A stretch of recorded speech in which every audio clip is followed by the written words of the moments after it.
5th, 2020 afternoon session of the Portland City Council. Carla, can you please call the roll? Yes. Hardesty? Here. Udaley? Here. Fritz? Here. Wheeler? Here. And now we will turn this over for legal counsel to give an abbreviated version of the council rules, please.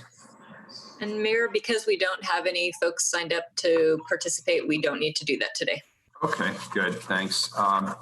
Very good, then the disclaimer: under Portland City Code and state law, the City Council is holding this meeting electronically. All members of the council are attending remotely by video and teleconference, and the city has made several avenues available for the public to listen to the audio broadcast of this meeting.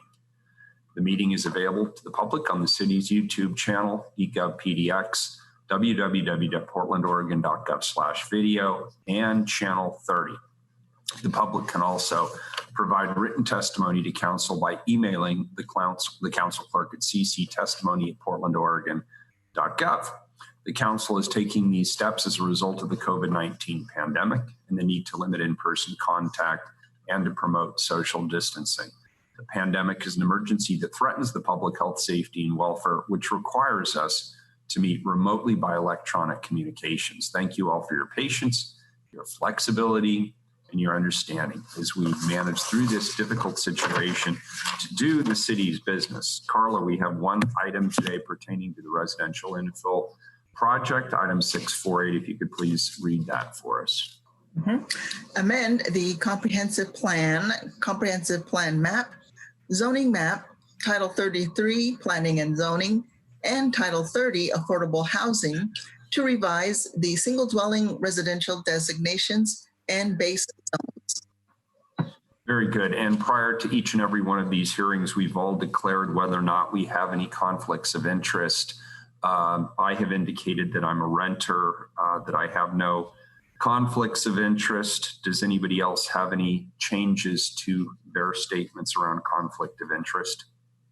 Mayor, I have no changes to my statement. Thanks, Commissioner. And I assume that's No changes. good. Thanks. None for Commissioner Fritz. Commissioner Daly, I assume you're in the same boat.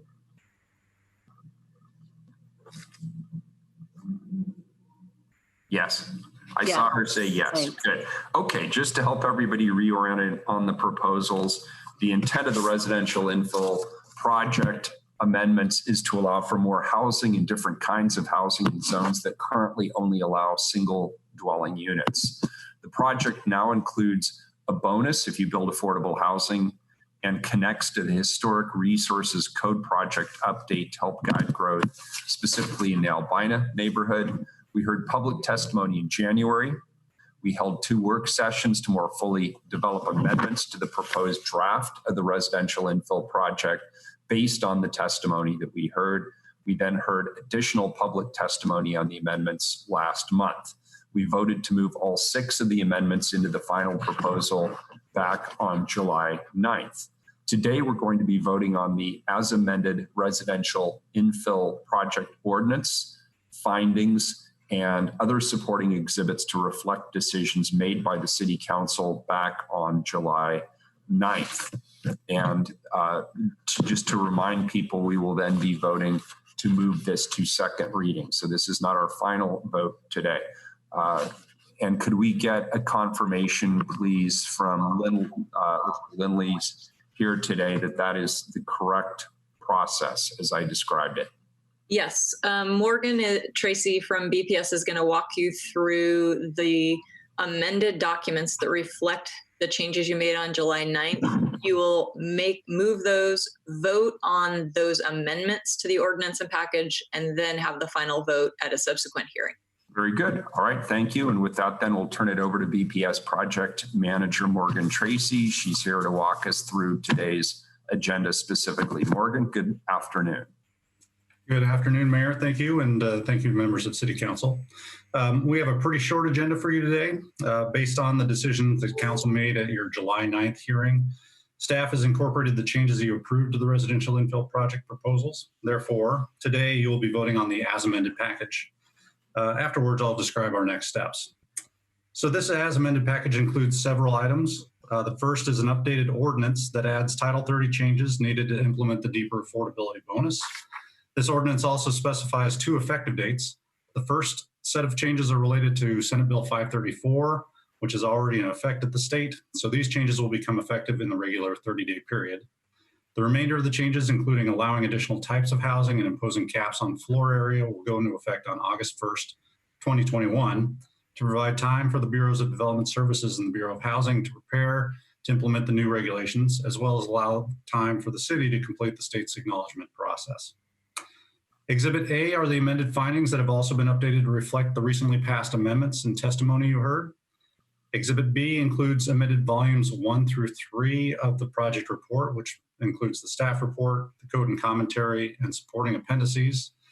I want to highlight that due to an editing error, a term that was approved in your amendments from July 9th was inadvertently omitted from this Exhibit B. The change adds the words, quote, adjusted lot to the definition of lot lines, and this will be corrected in the final documents. Next is Exhibit C, the comp plan map changes. And lastly are Exhibits D and E, which are the zoning map changes, which now reflect the map changes that occurred with the 82nd Avenue project. And with that, I'll turn it back to you, Mayor, to continue with the proceedings. Thank you, Morgan. I appreciate it. I'll introduce the as amended package as a single item. As staff described, this package includes the amended ordinance and exhibits, including the amended code, commentary, and revised maps. I'll seek a motion to approve the residential infill project as amended package and a second, and then we'll vote on whether to pass to second reading. We'll have our final comments on the residential infill project when we have our final vote on August 12th. And then at the end of the meeting, I'll ask Morgan to come back and summarize the next steps. But for right now, I'll entertain a motion and a second on the as amended package. So moved. Second. We have a motion from Commissioner Hardesty, a second from Commissioner Udaley. And Mayor, I'm sorry. Please, go ahead. This is Lindley Reese. I just would like to confirm that the motion and second include the very minor change that Morgan identified in Exhibit B, Volume 2, please.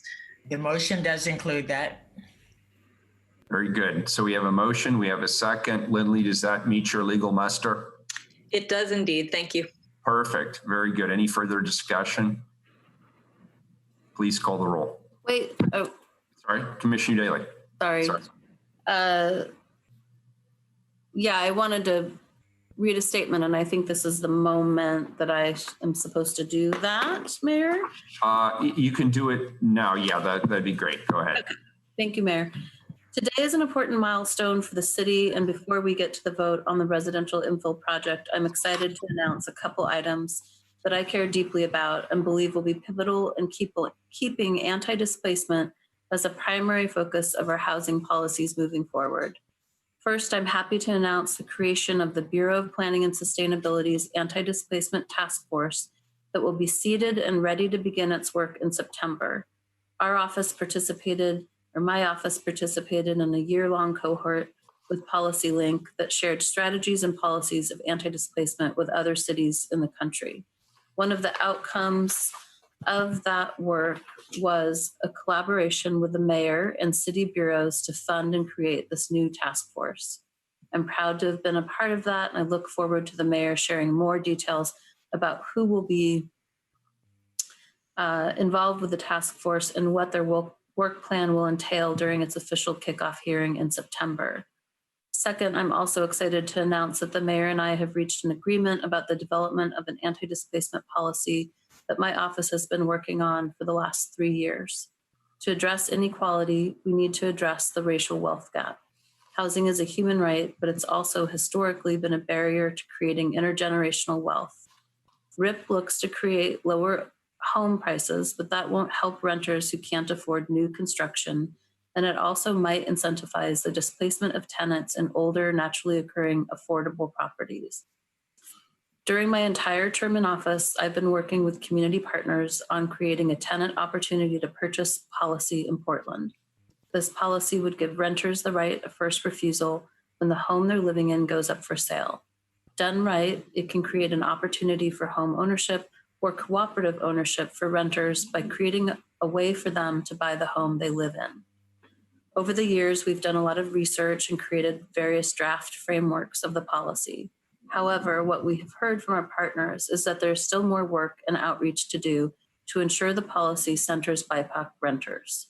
Therefore, we will be bringing forward a resolution alongside the kickoff for the Anti-Displacement Task Force in September that will outline our process and will solidify a commitment from the mayor to provide Bureau resources to bring forward a fully vetted policy proposal for the council to consider. To be clear, that work has already begun, but the resolution in September will allow us to share our commitments and timelines. I'm grateful to the mayor for the offer of Bureau resources and for alleviating some of my concerns about the potential unintended consequences of this zoning code reform. With these two announcements, I'm ready to move forward with the next steps on the residential infill project. Thank you, Commissioner Udaley. I appreciate the partnership between our offices, our conversations about housing and tenant policy, and the many ways that we'll be able to weave together our Bureau's smart growth efforts. During my briefing with the city's Bureau's developers, community-based organizations, and residents, I hear the need for the city continue to play a role to help connect housing to those earning less than the area median income, those who identify as Black, Indigenous, and people of color, and people with disabilities in our community. I appreciate the work your office is doing along with the Community Alliance of Tenants, the Portland African American Leadership Forum, Living Cully, the Asian Pacific American Network of Oregon, and the Right to the City, who have communicated interest in exploring whether and how a tenant opportunity to purchase policy could work here in the city of Portland. I've heard the need to explore tenant-led solutions from community partners. The city's COVID-19 equity toolkit and our unanimous vote in support of the May 20th resilience resolution confirmed this very direction.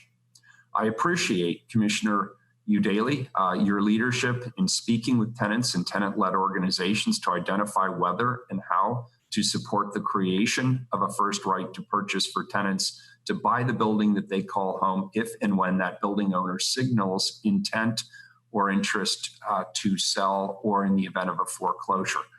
I have, as you just described, authorized and directed my bureaus to provide sufficient staff resources to provide technical assistance to these tenant-led conversations. And I look forward to continuing to work with you, Commissioner Udaley, our colleagues, and our tenant-led organizations on whether the first right of purchase policy makes sense for the city of Portland. So thank you for that partnership.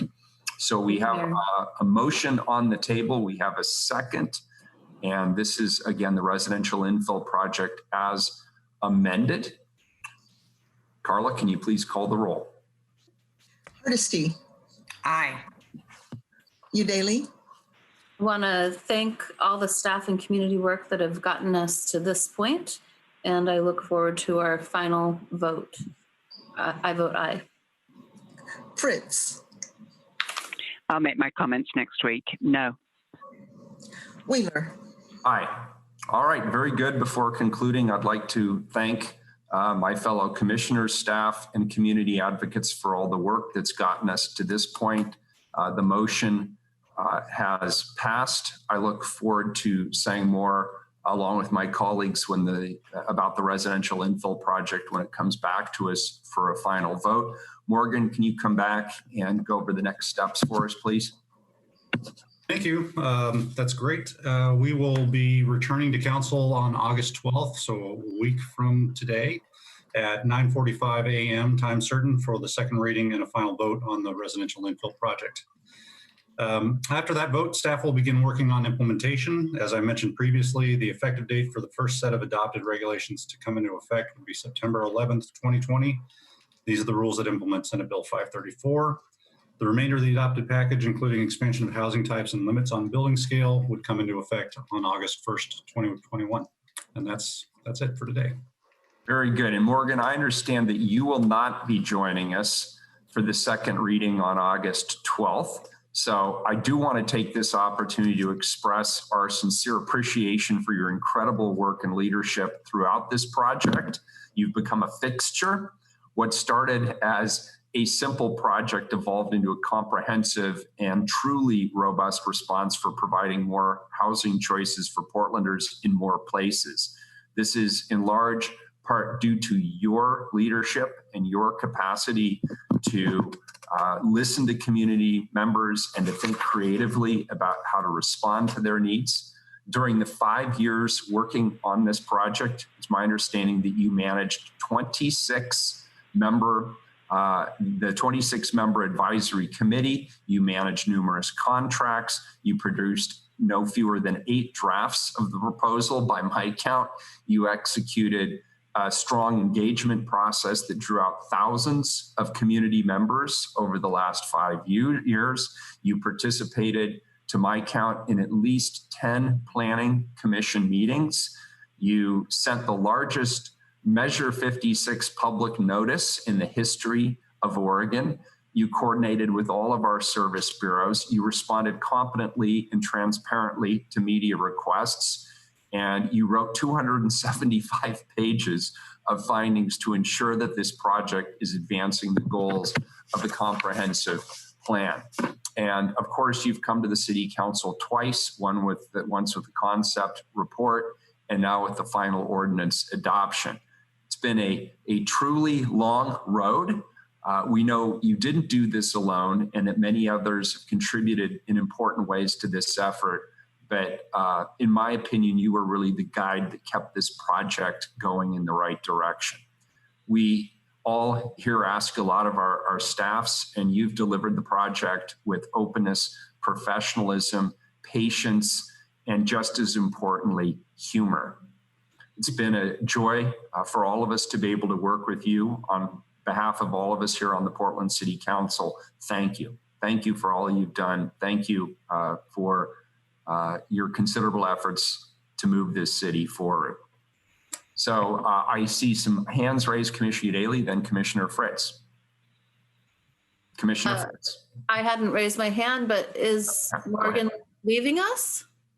Or just Well, not coming? I'm going on vacation next week. Oh, okay. I was expecting a retirement announcement. Okay, well, enjoy your vacation. Be safe out there. He will, and I'll tell you what he's not going to be thinking about while he's on vacation. Commissioner Fritz. So I was, thank you, Mayor. I was just reflecting that maybe we should delay the vote until Morgan can get back, but I'm pretty sure they would rather not. So I also wanted to thank Morgan and his team. It's a testimony that while I have a respectful disagreement, I still have the utmost respect for Morgan and his team. And I very much appreciate all of the time that they've spent with Claire Adamczyk, Tim Crail, and me, explaining things, walking me through, making sure I knew exactly why I don't support stuff. So thank you very much for your professionalism and your skill in guiding this project and responding to community members as well. I know that you've done that as well. So thank you. Thank you. Very good. Thank you, Commissioner. That concludes our residential infill project item for today. Commissioner Hardesty, go ahead. Hi there. Remember me?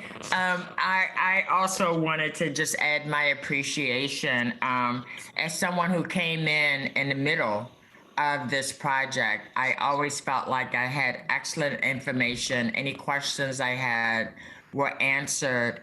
And Joe Zender, I just want to say you are also just an incredibly valuable resource in the city of Portland. I don't know how you've been able to keep your head so low all this time at the city, but the work that was done, especially, I still refer constantly to the report that you put together in the middle of this project that really centered the racial history of housing in Portland and why we got there and how we got there and what our commitment is to the future. And so remarkable work and remarkable patience to continue to answer questions that I'm sure you had answered 500 times before I asked. So I appreciate the whole team and can't wait to vote to get this thing implemented. Thank you. Thank you, Mayor. Thank you, Commissioner Hardesty. So we will continue this conversation then on August 12th at 9:45 a.m. time certain. Is that the correct time and date, Carla? That is, Mayor. Okay, August 12th, 9:45 a.m. time certain. Be there.